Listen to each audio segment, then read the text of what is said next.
Connecticut, we age well, we age well, we all can. In Connecticut, we age well in every town across the lifespan.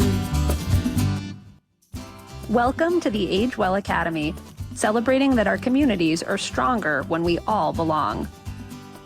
The Age Well Academy is produced by the Connecticut Age Well Collaborative, a statewide cross-sector initiative that fosters aging, dementia, and disability-inclusive communities. The Connecticut Age Well Collaborative is an initiative of Connecticut Community Care, identifying choices and providing services and supports to help people of all ages, abilities, ethnicities, and incomes live their best lives at home. We're also generously supported by The Point 32 Health Foundation, along with the State Department of Aging and Disability Services, and the Connecticut Council on Developmental Disabilities. This year, the Age Well Academy will focus on our new statewide campaign to disrupt ageism and ableism.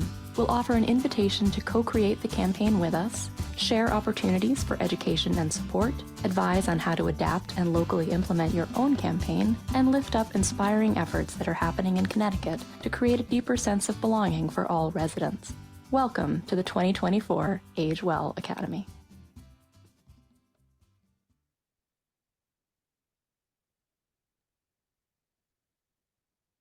Welcome, everyone. My name is Karen Green, the Network and Operations Coordinator for the Connecticut Age Well Collaborative. In alignment with our commitment to emphasize access, equity, and inclusion, we're modeling best practices for a visual presentation. Please welcome Paul and Karen, our sign language interpreters today. Thank you both for helping us make our presentation more accessible to those with hearing disabilities. To enable sign language interpretation as a viewer, look for the interpretation button in your Zoom screen taskbar. It's a circle with lines drawn through it. You can click Watch next to your desired language, and then you'll have a dedicated window that you can keep open and scale to your preferred size. In addition, we've enabled closed captions. We will be speaking more slowly as well, and describing images and other visual content that's displayed to assist anyone with visual or cognitive disabilities. Those speaking will try to remember to identify themselves prior to their comments, and wherever possible, we have used a minimum font size of 22 in our slides. A link to the recording and any links shared today will be made available to attendees. If you need materials in a particular format, please let us know. We're learning and it's a work in progress, so we appreciate feedback on how to do it better. If you want more information on creating and presenting in an accessible format, please contact us at ctagewell@ctcommunitycare.org. It is now my pleasure to introduce Alyssa Norwood, the Director of the Connecticut Age Well Collaborative. Erin, thank you so much for all that you do and for the incredible investment, time, and care to bring this level of professionalism to our presentation and this extent of accessibility. I'm also thrilled to share that I'm going to be joined by others, my colleague Christina Gray later on, who is our Community Partnerships Manager. But what really excites me is that you're going to be hearing from lots of people throughout Connecticut who are on the ground doing this work. So stay tuned. Later on in the presentation, you'll be hearing from our community panelists representing a swath of different levels of readiness, engagement, geography, and different sectors within municipal government. And I'm also thrilled that we're going to be welcoming our community leadership fellows, alumni of that program, who now sit on our steering committee and who became part of a co-creative process to help write all of us at the Connecticut Age Well Collaborative together, write a book called A Kid's Book About Ageism. So you'll be hearing more from everyone soon. For those of you who know us already, for those of you who are joining us, we are the Connecticut Age Well Collaborative. We're a statewide cross-sector change-making initiative. And our vision, our mission, our hope, our aspiration is that every Connecticut community is one that fosters to the greatest extent possible aging, dementia, and disability inclusivity. And we do that several different ways. And the way that we've been focusing on in our Age Well Academy throughout this year so far is this first pillar that is visualized in a graphic for those of you who can't see it, that is called Embrace Every Age, Every Ability. It's the name of our statewide change making campaign that really invites us into this inner space to look at what are our most closely held beliefs about aging and disability, the ones that we know, the ones that we don't know. And through this work, we're trying to bring into greater awareness. And we've been asked, there's so much to do. Why focus here? And I want to invite you to look at this graphic that we've shown before. It's a visualization of 10 different impact areas that all affect what makes a great place to grow up and grow older. And it lists things like housing, transportation, public spaces, buildings, and businesses. These are all the different areas that we need to look at when we think about creating a community that embraces every age and every ability. So, why start at that ground level? Why look at our beliefs? Because it's from that place and from that premise that policy flows. So we have to understand the value of people across the lifespan and at every ability in order to create policies that respect the dignity of each individual and that create a bigger we that we're all a part of, and to understand that this is our story, that we're all on this journey of changing minds and changing bodies. So that's why we're focusing on this space of this campaign, and we're really thrilled, honored, and excited that you're part of a conversation today that takes a really big, really daunting topic, end ageism, end ableism, and we hope gives you a really specific toolkit of practices that makes this scalable and achievable, and that this is something all of us have the ability to do. So with that, I want to transition over to my colleague, Christina Gray, to talk more about the different opportunities that we offer for you to engage in this work. So Christina, thanks for being here.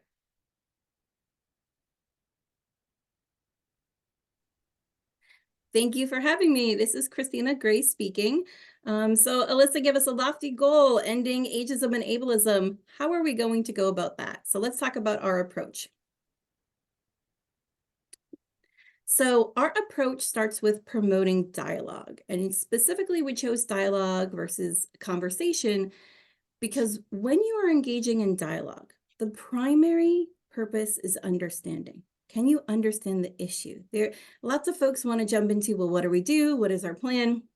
But to take a step back, how do we understand what is happening and how do we understand it from those with lived experience? From there, we broaden our perspective, we gain bias awareness, and these small behavior changes, that is where the action steps in. And there's a lot of pre-work that often goes unnoticed. If you are jumping into action, and doing this pre-work allows for your intentions to really mirror with your impact. And that's how these small behavior change lead us to disrupting ageism and ableism. How do you get involved? So we are going to highlight 5 key areas for opportunities that you can add to your toolkit. Here are 3. Join the movement on social media. It takes a community, and social media is a great place to build that. You can download the conversation guide and start having conversations. That is what our first panel of community practitioners is going to be all about. You can bring a daring dialogue to your community if you want to dive a little deeper, do something more formalized. And we have 3 more that we're going to cover. We're going to talk a little bit about today. Bring the Community Leaders Fellowship to your community. This is where we get into those behavior changes. So our fellowship is designed to build bridges between local government and community members with lived experience to guide inclusivity initiatives. If you're familiar with citizen committees, this is a similar program, but with a lot more support. And you can also read and share a kid's book about ageism, newly published. We will talk more about that in depth. And we are also joined by our fabulous co-authors of that book. Thanks, Christina. So let's break that down a little bit. So the first thing we want to talk about is the conversation guide. So there is a rich, rich conversation to be had about aging, about changing minds, about disability, about changing bodies. And it starts with a set of posters that if you've joined us before, you've seen. This is a piece of our statewide campaign that's really meant to be a catalyst for local community members to come together and create their own version of what it looks like to express the visualization of what it is to be an older adult or someone living with a disability, and the words that you use to describe those images. And the invitation is to experience a little bit of discomfort or a little bit of cognitive dissonance, because we're all the product of societal conditions. We're all bombarded constantly by this idea, this false idea, that somehow being younger, being independent, being physically strong, that all of these things are always better than any other way to be. So when we hear a word like capable, we might have an image in our mind of what that looks like that might not align with what we see in these posters. So the conversation guide, these pictures, these images combined with these words, is meant to start to kind of dig in a little bit to that slightly uncomfortable place that we all reside in, of knowing that we all have implicit bias because we've been conditioned to have these certain implicit biases relating to age and disability. So on our website, there's a compendium of these posters that you can print, that you can download. They're 8.5 by 11. And our only ask, if you download that poster packet, is you use the accompanying conversation prompts with it to start conversations around ageism and ableism. This is something that anyone can do personally or professionally. So again, if you go to ctagewellcollaborative.org, on our campaign page, Every Age, Every Ability, that's where you'll find them. And just some examples when we talk about conversation prompts, we might have a conversation where you ask, who in these posters looks like they have a disability? What makes you think so? And is all disability visible? That's an interesting conversation to have. Another set of questions: at what age do you consider someone to be old? And has your definition of old changed over time?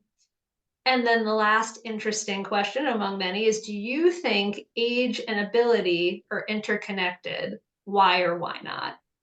So what I wish is that we were at a day-long event right now and could all get into small groups and have these conversations. But instead, I'm going to turn things over to Christina, who's going to introduce some folks who have done this work and can tell you about it. So Christina, turn it over to you. And I want to add in this, Alyssa said anyone can do that, and anyone can do it because it was designed for anybody. So if you're not normally having these conversations, the guide also includes a step-by-step about how to get started.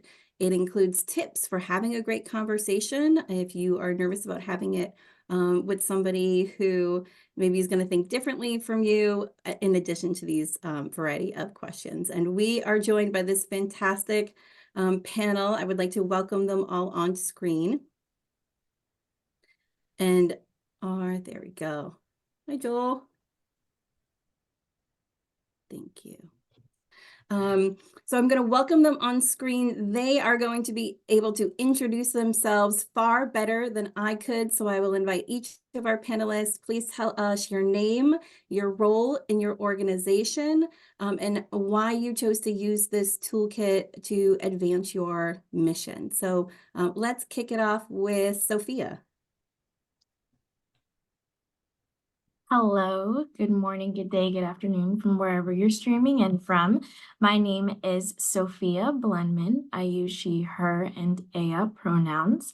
I am the inaugural Diversity, Equity, and Inclusion Officer for CCM, Connecticut Conference of Municipalities, as well as CIRMA, Connecticut Interlock Risk Management Agency. In Connecticut, we love acronyms, clearly. I'm also a Connecticut realtor.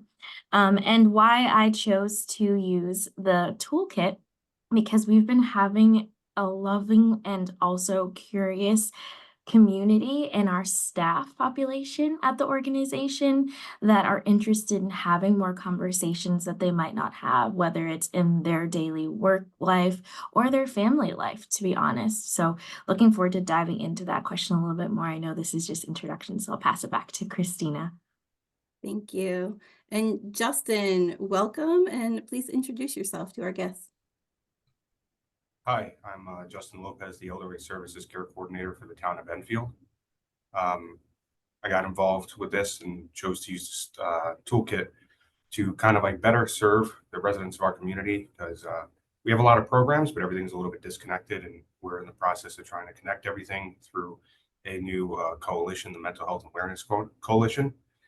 And we think that this is a good fit, something very good to help kind of expand our reach. Thank you. Joel. Welcome. Good morning, everyone. I'm Joel Cox, Director of Human Services for the town of Manchester. The Human Services Department in the town of Manchester consists of the Manchester Senior Center, the Manchester Health Department, and our Senior Adult and Family Services Division, which provides our primary conservator, case management, basic needs supports to the community. So we're very excited to be using these tools in our work because having these dialogues is critical to meeting our mission of enhancing the well-being of everyone who lives, works, and plays in the town of Manchester. And since our department can directly influence local policy and practice and service, we just think it's very important that we're leading the way in having these conversations and making sure they're happening at all levels. Thank you for having me. Thank you, Joel. Welcome. And Sarah. Hello. My name is Sarah Truax. I am with the Wethersfield Human Rights and Relations Commission, and I am also a recent graduate of UConn with the Human Rights Bachelor's and about to complete my Master's in Human Rights as well. And I would like to bring some of that more to my community of Wethersfield. And in discussions with many members of my community and town leaders, seeing that a lot of people are saying that they feel lonely or disconnected from their community. And so trying to bring programs to my town that help to engage and foster an open and welcoming community to just really get as many people feeling hopeful about our town as possible. And I'll delve into all of that later on, but very excited to be here. Thank you. And I also want to invite our panelists. You can come off mute because for the next 10, 15 minutes or so, we're going to be having a conversation among ourselves. So tossing out the first question, and Sophia, I know you already had thoughts about this. You choose to do the toolkit because you think there is something to gain. What in your planning do you anticipate gaining from using the toolkit with the CCM community? Yeah, so our organization coming into this space, it's a very friendly, very neutral space. And with the idea of disrupting ableism and ageism comes some discomfort. So I'm hoping to gain that sense of comfort of being uncomfortable by providing a safe space to do that in a familiar environment in our staff population and with me. So building rapport with me, that there's safety there, that you can ask questions that you might not be comfortable to ask in another space, removing that barrier of discomfort, silencing yourself and pushing forward in your voice to be curious, be that learner that you want to do in a way where you have the comfort of your peers and colleagues, as well as giving them an opportunity to have exposure of a larger scope of thought for their work. So because CCM, Connecticut Conference of Municipalities, supports all of the municipalities across the state, that's a large range of people from various walks of life. So having more awareness on how to engage with folks and navigate conversations and support folks from different populations is important. And then as well as our staff, we have had series of discussion dialogues, and the feedback has been they've taken conversation sets that we've given to them and used it with their families and their friends. So we're really excited that that's an opportunity that we can give to them again with a new topic that they might not have been able to discuss or knew about previously, or even just had the language of ableism and ageism. We do have a multi-generational workforce, which is also part of it because our age range from 19 years old to 75 plus. So you can imagine the range and the scope of folks that are engaging that might not necessarily know the nuances and the implicit bias that's just happening in their everyday conversations. So that's just a little bit of start. I'll pass it off. I love that. So it started as an organizational activity and then has disseminated into the personal by choice, right? They took it on, and I love that, getting them comfortable with the idea of discomfort, that the comfort is not in ageism and ableism, but these are hard, which is why our dialogue series is called Daring Dialogues. It takes this bravery. So I love that, and I know that you did a lot of work engaging stakeholders. And I know, Justin, you are also in the planning process of implementing the dialogues. And I'm curious, who have you been involving in the planning processes? You know, the key stakeholders you need to get on board to make it happen.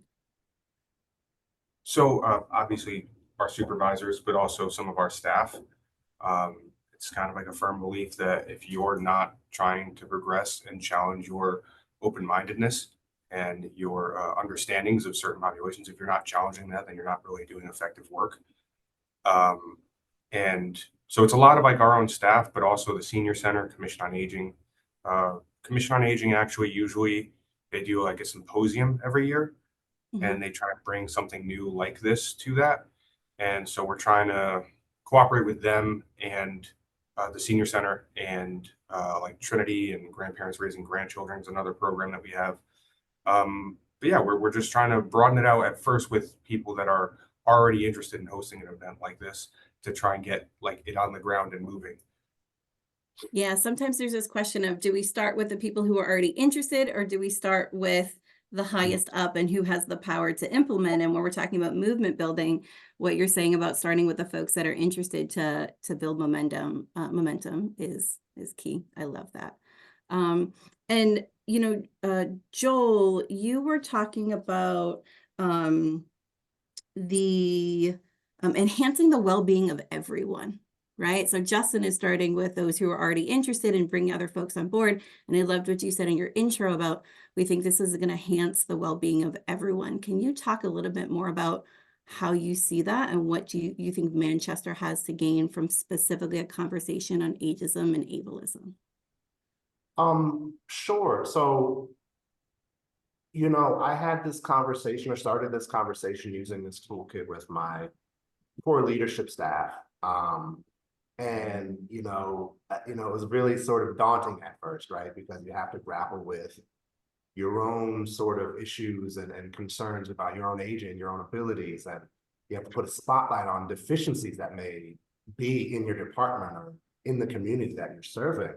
But once we got going, I mean, it was really amazing. We really sort of dove deep, and it was nice to be able to do that in an environment where we knew the outcome was going to be that we were going to be refreshed and energetic and ready to carry this work on. And that's exactly how we came out of that conversation. Like, we can't wait to have these conversations with our broader staff, with our leadership in the town, with folks in the community, and figure out how to plan that. And so I think, just setting the ground for the conversations really opens the door in the communities that we serve to find out where you can make improvements and to really be comfortable, doing what needs to happen.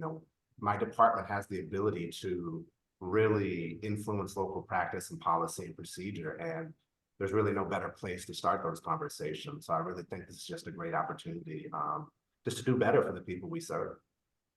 And that really ties into what Sophia was saying about getting comfortable with being uncomfortable and the growth that comes from that, which leads back to what Sarah was saying in her introduction about the hope of people who are feeling lonely and disconnected. And I'm wondering about how you see and planning to use this as a method of connection and hope, which you also talked about in your introduction. It sounds like Joel experienced a little bit. Sarah? Yeah. You want me to repeat the question? I did a tie-in. No, you're perfect. Okay. I was just needed a beat to think about that one. It's a challenge because so on the one hand, it's grappling with, again, like, my own, prejudices and worries about, just like, thinking about myself and then my immediate family. But then I've just lately been realizing I do not know the people I live nearby very well. I live in a condo complex, and there's probably like, I don't know, at least 200 people who live here. And I know kind of like the immediate people right around me, but not on like a really like deeply personal level. Like one of my neighbors had a fall a couple years ago and I had no idea. And so she's been dealing with the um she's been grappling with other issues that have come along with that, and I had no idea. And so now that I know, I'm like, okay, I can lend my support and stuff as often as I can, but I'm like, I wish I knew sooner. But I was like, oh, I could have had a conversation with her sooner. I could have been checking in on, the people around me. And these are people I've lived here for almost 25 years. So it's like we've been around each other for so long. And then it's gotten me thinking about the wider community. And I am in a period right now where I'm looking to continue like the high energy of the people in my town, and other communities, trying to keep this movement going, because seeing like there's no escaping from it. I mean, everyone is either temporarily able-bodied or going to be disabled at some point or another.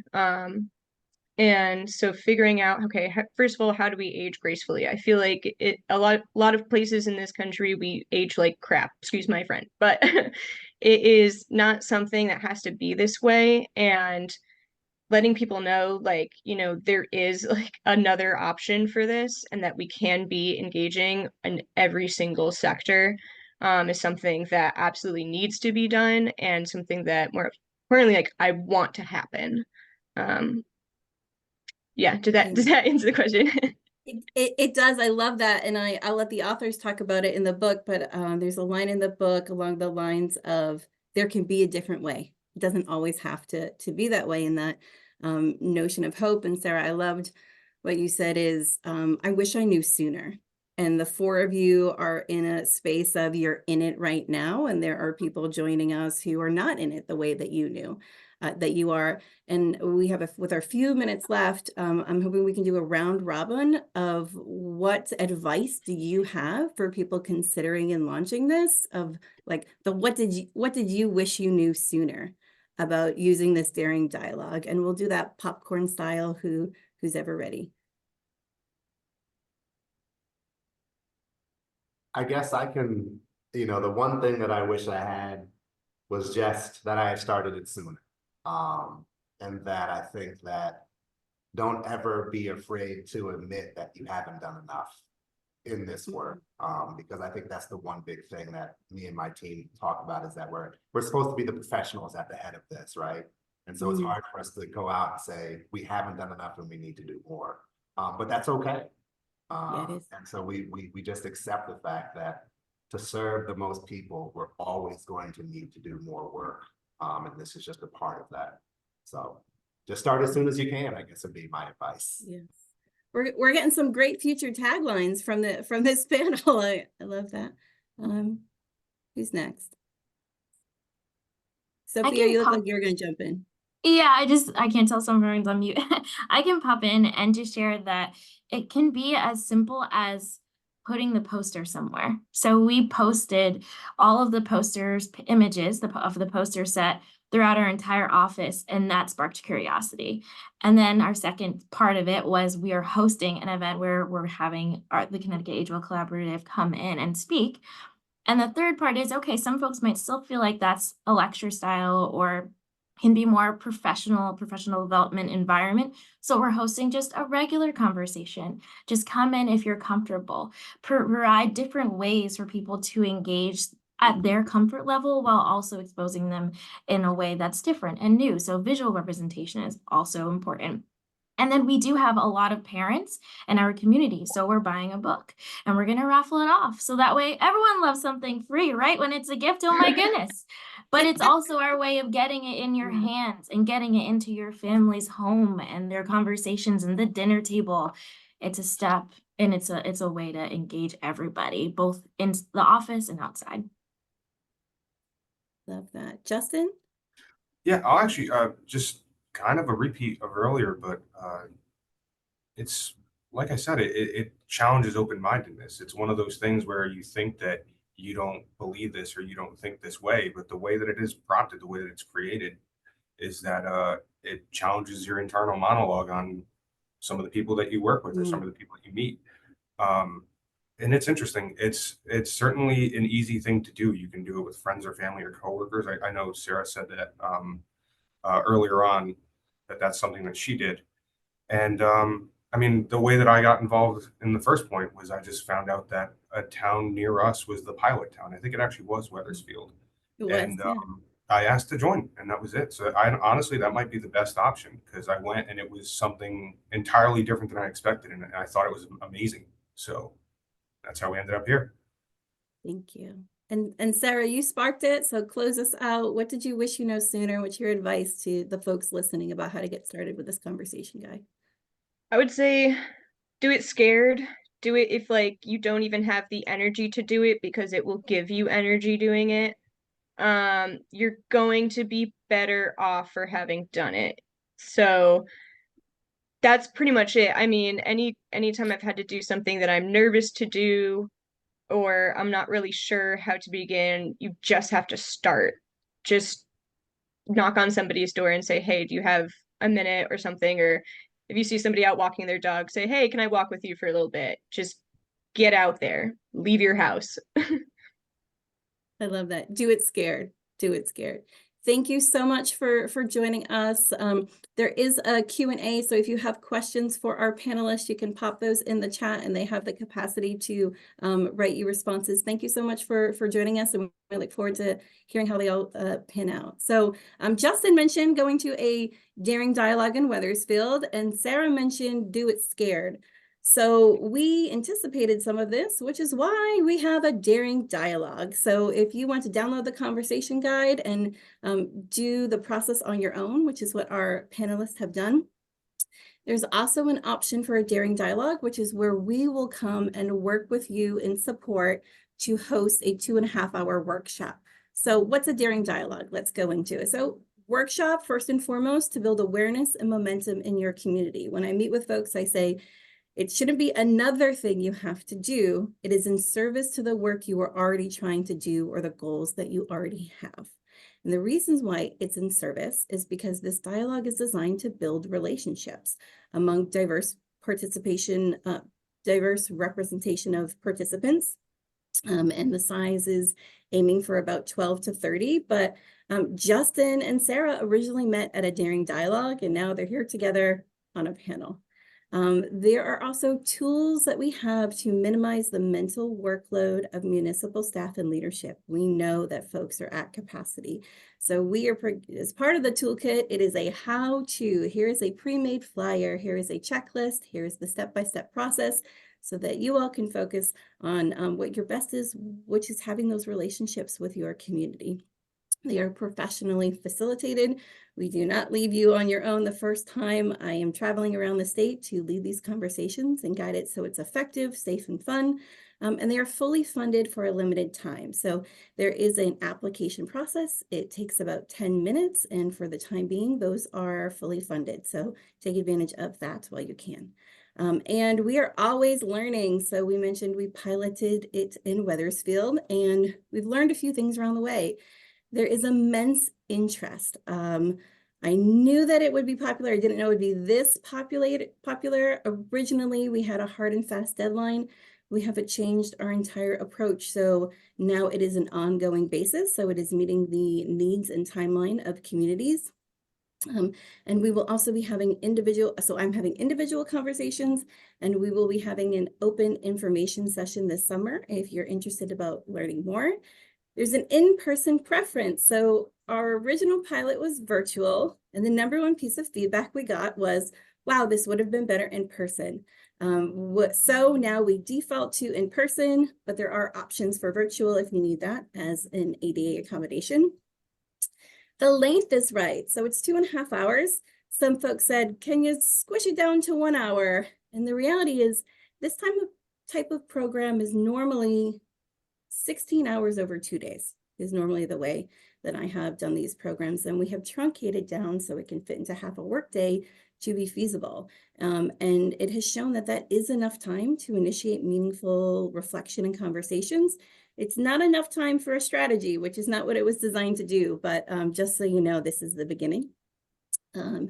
Our next lesson, you need a solid team. So as part of the application process, we want you to have 3 leaders who are committed to recruitment with connections in the core demographics. So folks with lived experience in ageism, lived experience in ableism, and municipal leaders, because the goal is for those 3 groups to come together. And the last one, experience is key. This is an experiential workshop. Justin was saying, I didn't really know what to expect, but it was really great. So now for folks who are considering bringing this program back, we have an option to experience a preview of the Daring Dialogue with their peers. So always learning, always growing. As I mentioned, this is about the understanding. We also have programs to jump into that action in our Community Leaders Fellowship. Alyssa's going to tell you a little bit more about that. Thanks so much, Christina. So this is a lot of information. I hope that you view this webinar as the menu and maybe getting a little tastes and samples. But if you want to have like a snack or a full-on meal, it's all available to you outside of this space. So we highly encourage you to contact us, and we're happy to delve deeply individually with you into any of these topics where we know we're just giving a light touch. So another aspect of our toolkit, as Christina mentioned, is our Community Leaders Fellowship. And it's really the embodiment of the way the Connecticut Age Well Collaborative approaches all of its work, and it's through co-creation with lived experience. So Christina spoke about relationships. The Connecticut Leaders Fellowship is another opportunity for a municipality to really deepen relationships in service of this goal of creating more inclusive communities. So it really takes this triad where municipal leaders make a decision that in order to better policy making, project implementation, practice, whatever the thing is that a municipal staff member, local elected official, or other individual that is part of municipal government wants to do, is done better in partnership with community members that have lived experience generally. And our particular lens is lived experience of aging, living with a disability, living with dementia, or being a care partner of one of those individuals. So the idea is there's this co-creative process where together learned, cultivated experience is partnered with lived experience to actualize and not only manifest a particular project, but hopefully in the long term to change the whole paradigm of decision making, where it just starts to become reflexive and integrated, that in order to do anything, we need community. So for communities that are interested, the first thing that's required is a commitment. You have to decide to do this work. The next thing that happens if a municipality decides and applies, you can learn more on our website, is we support you in a process of recruitment, of identifying those community members who might be largely invisible to you, who might be a care partner to somebody and can't get to town hall in the evening in order to give feedback in a traditional process of information and gathering, or might not have the technological capacity to answer the survey that you hand out. So who are the people in town that you're not hearing from? Bring them into the fold, and then bring them into a space of a 3-day kickoff event for profound learning, and then move that toward implementation of a project, a policy, something that helps advance quality of life in town around aging, dementia, and disability inclusivity, and then celebrate that achievement. So we'll talk a lot more about the fellowship in future spaces, but we just wanted to name it as part of our toolkit. I'm also really excited to talk about the last piece of engagement today, and that's a kid's book about ageism. So Sarah, I love what you said about do it scared, because that's probably how I felt when I first entered this space. So I was definitely doing it scared. But we decided, I mentioned earlier, that we're all the product of conditions. And there's a period of time, right? We accumulate these implicit beliefs about aging and ability over a lifetime. So what does it look like before we've been too conditioned to have these conversations, to have them early? And that gave rise to this book. So I'm going to turn things temporarily back over to Christina to talk a little bit more. When we say a kid's book about ageism, what exactly do we mean by that? And then I'm excited to talk more about the book and invite our authors. So Christina. Thank you. So what is ageism? Lots of people experience marginalization by age, and the general flow of aging is that you experience youth, move to middle age, a younger adult, and then an older adult, which is different than growth. That process is circular. And what we know is that older adults and younger folks have different experiences of being marginalized by their age. And so we choose to use two different definitions to better capture those experiences, because what they do have is the notion of who has social power in their life. So the flow of aging is linear. The flow of social power is generally that folks in their middle age or younger adults both have power over young people and older. And it's that flow of power that gives rise to our definition. So ageism, the oppression of older people based on a cultural norm that values youth over aging. Adultism, the oppression of young people based on a cultural norm that values adults over young people. Lots of people are doing work around age bias and discrimination. If you are using a different definition, it's not right, it's not wrong, it's just different. It is important to get clear on your definition so that when you're collaborating with folks, we're the Connecticut Age Well Collaborative, you have a basic understanding about where the other person is coming from and how you can work together. The other piece is, this is important because we are trying to do systems level change. So we want a systems level definition and not a definition that's up to the interpretation of folks to say, well, I feel like people think I'm old. I feel like people think I'm young. I feel like I'm being treated this way. Feelings are so important, and systems level change needs systems level analysis. So how is ageism brought into our life? Ageism is taught. So ageism is taught, and I think sometimes people say, oh, the other side of ageism against young people, and I think about it not just as a double-sided coin, but that adultism is more than the other side of ageism, it's the seeds. If you're a young person who grew up in a society and being told that you could not do this thing, that your opinion isn't valuable, you're not smart enough because of your age, you grow up into an adult that thinks it's okay to discriminate against people by their age. And you grow up waiting to become an adult because then it's my turn.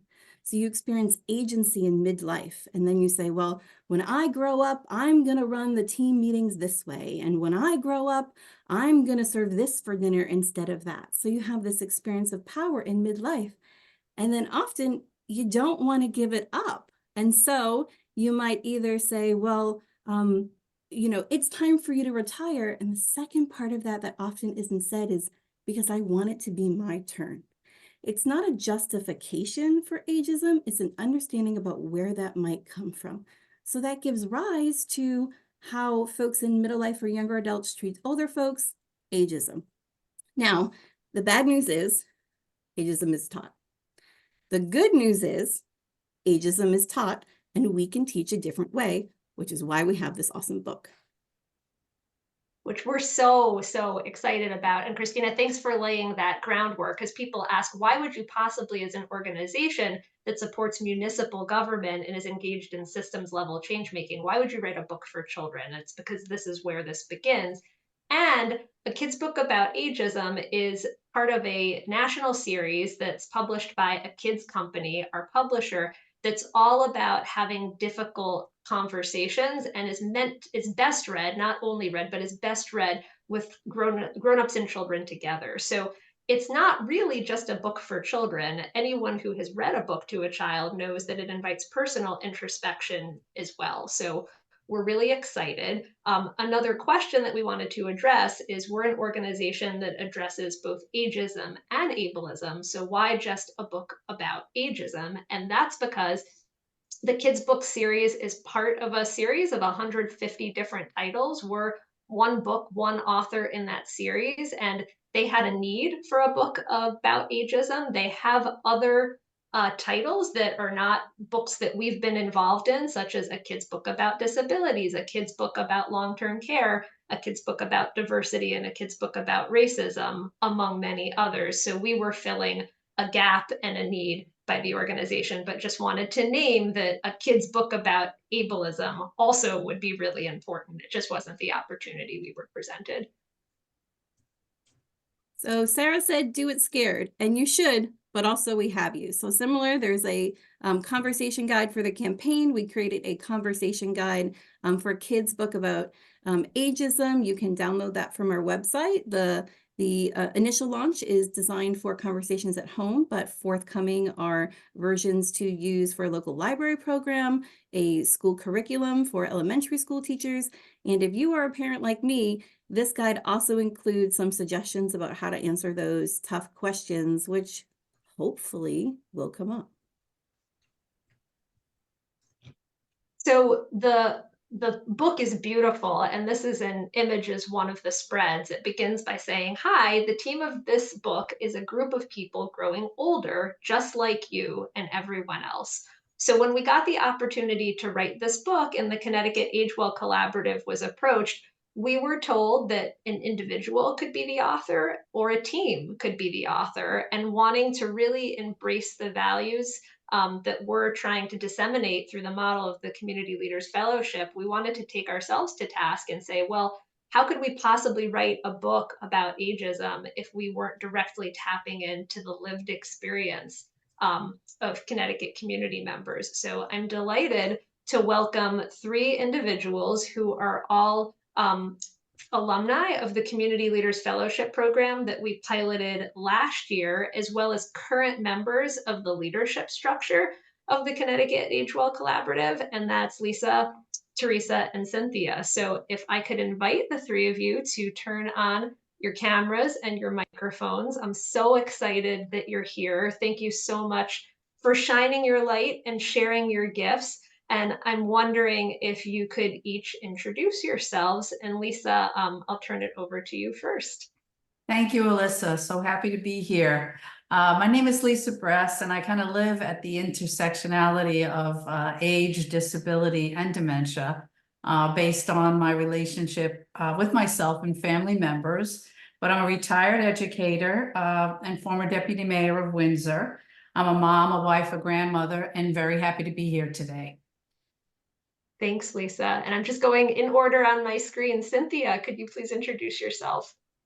Hi, I'm Cynthia Highland. I live in Hamden, and I'm happy to be here with people who are so obviously passionate about livable and inclusive communities. Thanks. Thank you, Cynthia. And Teresa, thanks for being here. Good Can you morning. introduce yourself? Yeah, good morning. Hi, I'm Teresa Gregory Hines, and I am a recent retiree. And I also am a community engagement specialist. And I recently received my doctorate in theology. So I'm hoping to explore more and working with the communities in a broader sense as well. Thank you, Teresa. And thank you to all of you. You bring such a wealth of knowledge. And when I reflect back on the past several months and moments of professional joy, us all sitting in a space together, drafting this book is very high among them. But if you can think back before there was a book, because there was a time a few months ago, there wasn't a book. And I came to you with this crazy idea, let's write a book about ageism and get it published. What made you say yes? What motivated you to be a part of this? And maybe we'll go back down the line again. Lisa, could you please share? To me, the opportunity to be part of an educational activity that would reach children was really important. Because I think ageism is something that we all need to know about. As we says in the book, we're all aging. So to have an opportunity to share my lived experience and work with the other women and the other people on the team was something I couldn't pass up. Hopefully it will educate a lot of children and their parents. Yeah, all of us, right? Cynthia, how about for you? What made you want to be a part of this? When Alyssa asked if I wanted to be a part of this, I went on the kids' book website and found that you could read some of their books right online. And as soon as I read a couple, I was blown away. I wanted to be part of that conversation and part of this movement, to have kids and adults together learn. I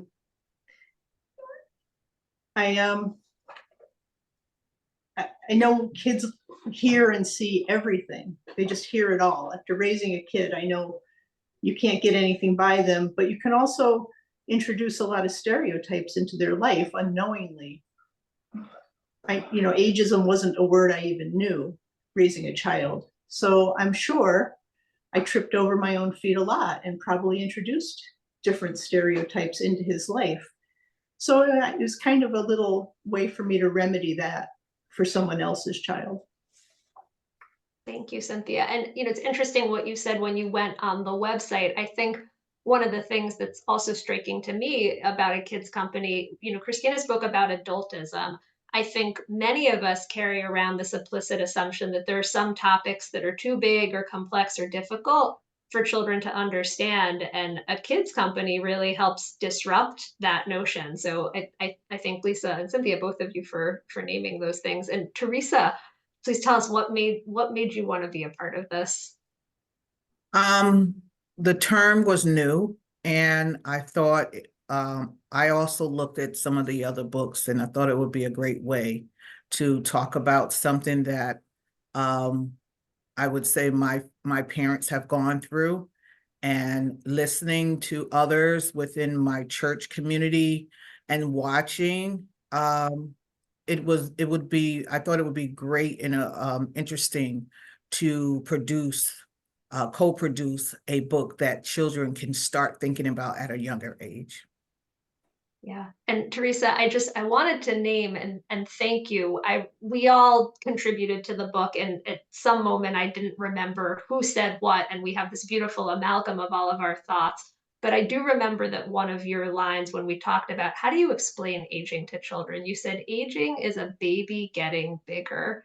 Aging is a baby growing bigger. And I just love that image. Aging is more candles on your birthday cake. That we're all doing it, right? From the moment that we're born, and just this beautiful language that we all co-created together that normalizes a process that society has somehow made scary, has medicalized, has said is not okay.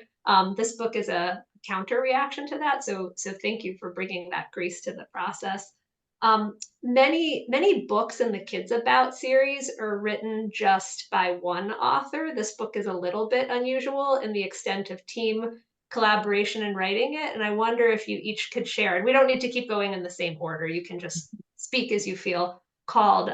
What was it like for you writing as a team? Because that was somewhat new to this publisher in this process.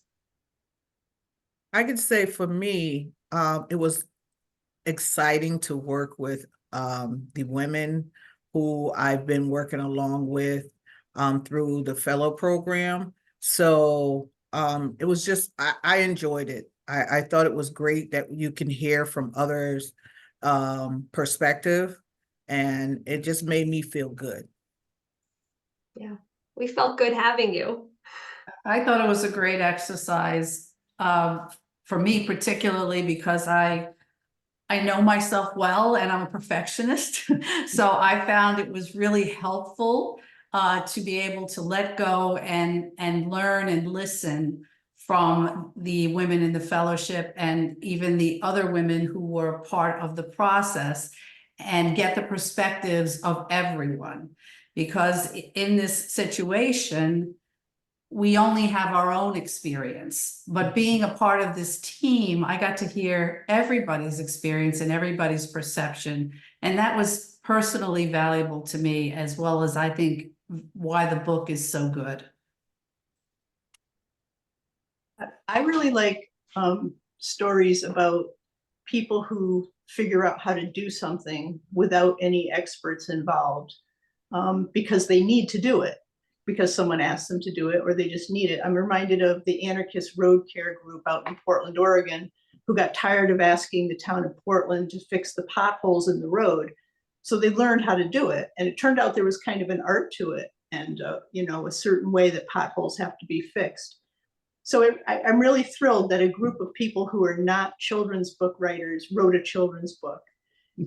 It's like individually, I couldn't make the table that's in front of me, but I'll bet if our little group got together again, we could build a good table, you know, because we needed to build a table. I'm so grateful to all of you, and I hope for anyone who is here in a professional capacity, whether in municipal government or otherwise, the tremendous personal reckoning and sense of deep humility for me. I have a team of phenomenal, very smart professionals. And, you know, I think we all get caught in this false notion that you have to have gone to school or have a degree in something for a good product to be produced. And, you know, if my team had tried to do this, Lisa, without you, Teresa, without you, Cynthia, without you, the book wouldn't have been half as good and the process wouldn't have been half as fun. So, you know, check your own assumptions, things like an affordable housing plan, a plan of conservation and development, you know, all of these documents where we have this very community informed process. Come fill out this survey, provide your comments. I think it's a pretty radical step to say, well, what does it look like to assume that everyone has this beautiful connection to intuition and lived experience that is just as, and in some cases, more valuable than cultivated experience? So that's the essence of the fellowship. And I really felt that deeply in the process of writing this book. So thank you. The last question I want to ask you kind of speaks to that point. And I hope helps invite some of our attendees to maybe think differently about how municipal government creates products that serve the community. What makes somebody an expert? What does that mean, either generally or in the context of writing this book? I don't think anyone can be an expert. And that's why I think all we can do is bring our lived experience to the table. And I think for me, that's why it was so important that we all brought all of ours in a team setting. And that's why these conversations, community conversations, are so important to me, because your lived experience is all you know. But when you put that together with your learning and with everybody else's lived experience, you have a wider view and a wider pool to draw from in terms of finding solutions. So I just think nobody's an expert, we're all experts, and we all have something to bring to the table that's important for municipalities to hear. Thank you, Lisa. I'm sorry. I think perseverance has a lot to do with who becomes an expert. The making of mistakes, the tripping over your own feet, and just carrying on and saying, well, that didn't work, let's do something else. And a lot of times what we see happening in our communities that work, you know, that really are great things that we now love, probably didn't go very smoothly. Like, I had no idea it was this hard to write a children's book, all that revising and editing. And I know Alyssa was in the background, like Frodo taking the ring to Mordor sometimes with the publishing company. So yeah, it was a lot harder than it seems when you just have it in your hands. I think mistakes are a lot of what makes somebody an expert. Thank you. And Teresa? I have to agree with Lisa. I don't think there are any one expert, but I think that we showed by doing it collectively that we are experts at working together. And I think that came out more for me, because it was the first for most of us, I believe all of us. We became expert at putting together the book and learning from one another, but being the expert at knowing, I don't think we were that. I think we just were really in leaning to each other. I can say we now are experts at co-producing a product. I'm so grateful to all of you. Teresa, Cynthia, Lisa, thank you for being here. Thank you for your leadership. And for anyone who's interested in learning more about a kid's book about ageism, you can visit our website, ctagewellcollaborative.org, and click on the tab under what we do that says a kid's book about.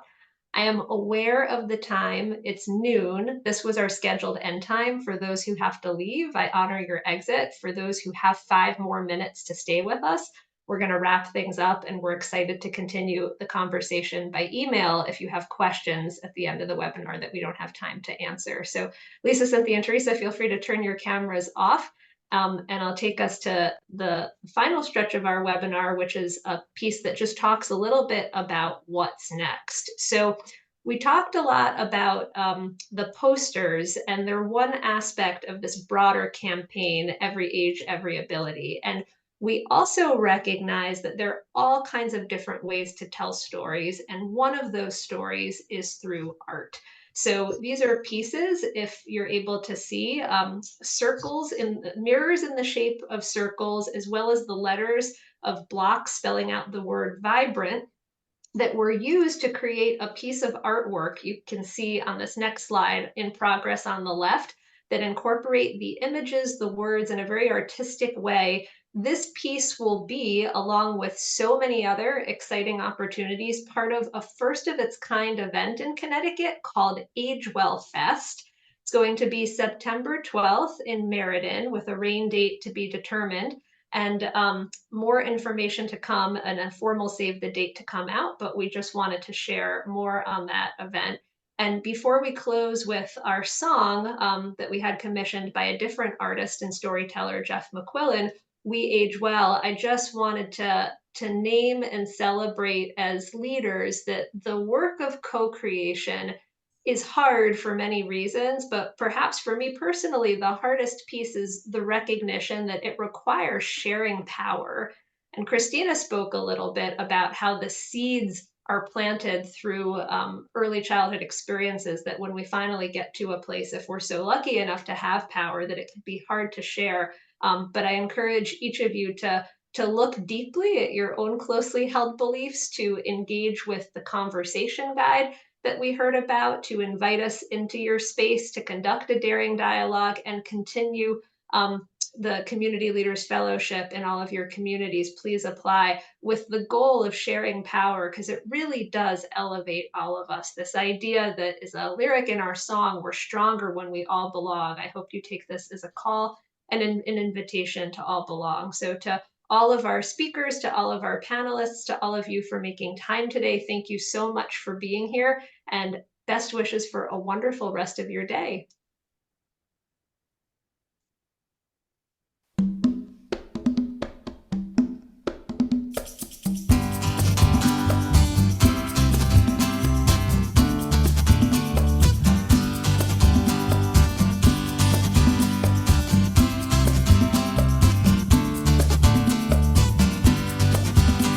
Connecticut, we age well, we age well, we all can. In Connecticut, we age well in every town across the lifespan. We all gather wisdom in our open hearts, growing stronger when we all belong. Opportunity in community, including everyone, is where it starts. In Connecticut, we age well, we age well, we all can. In Connecticut, we age well in every town across the lifespan. Got complete streets we can get around, housing choice and public space abound. join our progress toward equity, deep connection, and inclusivity. Visioning the future, we listen and we learn. Let's go where we grow all life long. When we feel seen, you know we're shining bright. When we honor choice, we know we're living right. Follow all to chart systems change, to make places we can thrive. We'll plan our zone together. Dance here every season is good. It's so good, good to be alive. In Connecticut, we age well. We age well. We all can. In Connecticut, we age well. In every town across the lifespan. In Connecticut, we age well. We age well. We all can. In Connecticut.